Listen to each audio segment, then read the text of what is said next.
안녕하세요. 건강과 웰리에이징 크리에이터 오윤지장입니다. 항암 면역 영양 치료에도 다양한 종류가 있다고 들었는데요. 오늘은 각각의 특징은 무엇인지, 어떤 기준으로 치료를 결정해야 하는지 알아보는 시간을 가지려고 합니다. 원장님 안녕하세요. 안녕하세요. 환자들의 증상에 귀를 기울이고 해결책을 제시해드리는 내과 전문의 조윤정입니다.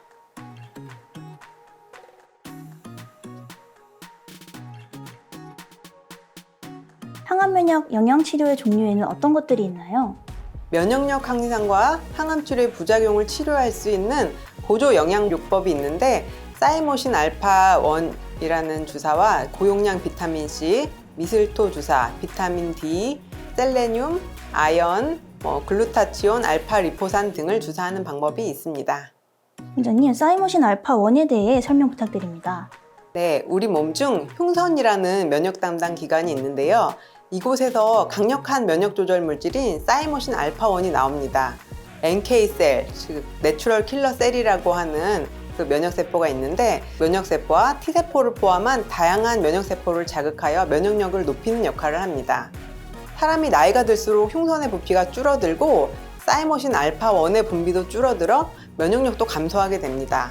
면역력을 높여야 하는 암 환자들이나 바이러스 감염 환자에서 사이모신 알파1을 투여하게 되면 NK세포의 활성도를 높여 NK세포가 암세포도 제거하고 바이러스에 감염된 세포도 제거하여 암 억제 효과, 바이러스 감염의 회복에 도움이 됩니다. 사이모신 알파 1 주사는 암 환자가 아니어도 맞을 수 있나요? 물론입니다. 암 환자가 아니어도 면역이 떨어진 분이나 바이러스 감염 환자에서 사이모신 알파1을 투여하는 것이 바이러스 감염의 회복에 도움이 됩니다. 사이모신 알파 1을 얼마나 자주 맞아야 되나요? 일주일에 한 2번, 최소 3번 이상은 맞으셔야 효과를 보실 수 있으시고요. 최소한 8번 정도 맞는 것을 추천을 드립니다. 사이모신 알파 1 주사의 부작용은 없을까요? 사이모신 알파1 자체가 흉선에서 자연적으로 존재하는 물질이라 주사 맞은 후에 크게 부작용은 없거나 경미함으로 걱정할 필요가 없습니다. 임상 연구에서 보통 투여량의 한 800배에 이르는 막대한 양을 투여했는데도 별 부작용이 없는 것으로 관찰될 정도로 매우 안전한 약제입니다. 고용량 비타민C 치료가 무엇인가요? 40g 이상 고용량 비타민C를 정맥에 주입하여 암세포를 직접 죽이는 치료입니다. 본인 몸무게에서 10g 플러스 10g의 비타민C를 맞으시면 유지가 됩니다. 만약에 몸무게가 60kg인 환자분이시면 비타민C는 70에서 80g 정도 맞으시면 됩니다. 비타민C는 항암에 어떤 도움이 되나요?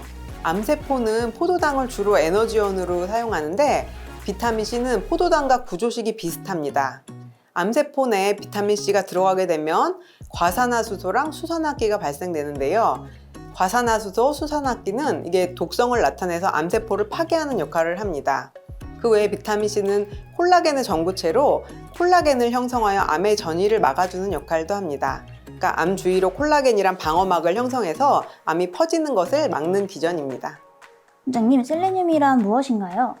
셀레늄은 몸 안에서 약 25가지 단백질 내지 효소의 필수적인 구성 성분으로 셀레늄 결핍 시 염증 관련 질환 발생하고 암 환자의 80%가 셀레늄 결핍으로 보고되어 있습니다.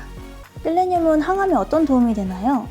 셀레늄이 암의 치료에 효과가 있다는 것이 1998년 밝혀졌고 항암 방사선 부작용을 감소하고 면역력을 증가하여 림프 보정에도 효과가 있다고 알려져 있습니다. 셀레늄 사용 시 주의할 점이 있을까요? 네, 비타민C가 셀레늄의 흡수를 방해하기 때문에 고농도 비타민C 투여할 때 비타민C와 1시간 정도의 간격을 두고 투여해야 합니다. 아연이란 무엇인가요? 아연은 NK세포를 활성화시키고 면역세포의 살균력을 높이는 효소 중 가장 중요한 성분으로 면역력 강화를 통한 암 억제에 도움을 줍니다. 원장님, 비타민 D가 항암에 어떤 도움이 되나요? 네, 비타민 D는 뼈의 건강에도 좋을 뿐만 아니라 감염 및 암 등 면역에도 관련이 있고 고혈압, 당뇨와 같은 만성질환과도 연관이 있다고 알려져 있습니다.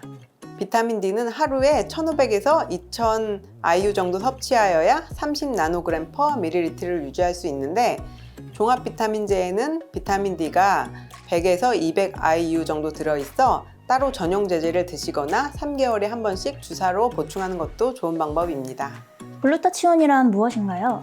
글루타치온은 체내에 생성되는 펩타이드로 간에서 해독 과정에 매우 중요한 역할을 하고 몸속에서 가장 강력한 항산화제로 작용을 합니다. 그래서 몸 상태가 안 좋을 때는 글루타치온이 잘 만들어지지 않아 부족하기 때문에 보충이 필요합니다. 글루타치온은 어떤 항암 효과가 있나요? 암 환자에서 정상세포를 보호하고 항암제로 인한 신경변성 통증을 감소시켜 줍니다. 입안에 붙이는 글루타치온 있잖아요. 네네. 그것도 효과가 좋아요? 근데 그거는 주사보다는 혈중 농도를 많이 높일 수 없기 때문에 가장 효과 좋은 거는 이제 정맥 주사로 맞으시는 게 가장 좋으시고요. 최근에는 먹는 글루타치온도 나와 있는데 그것도 효과가 있다고 알려져 있습니다. 알파 리포산이란 무엇인가요?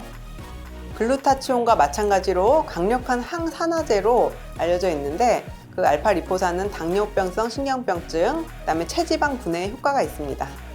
알파 리포산은 어떤 항암 효과가 있나요? 고용량 비타민C 투여전에 알파 리포산을 투여하게 되면 비타민C의 항암 효과를 증폭시킬 수 있습니다.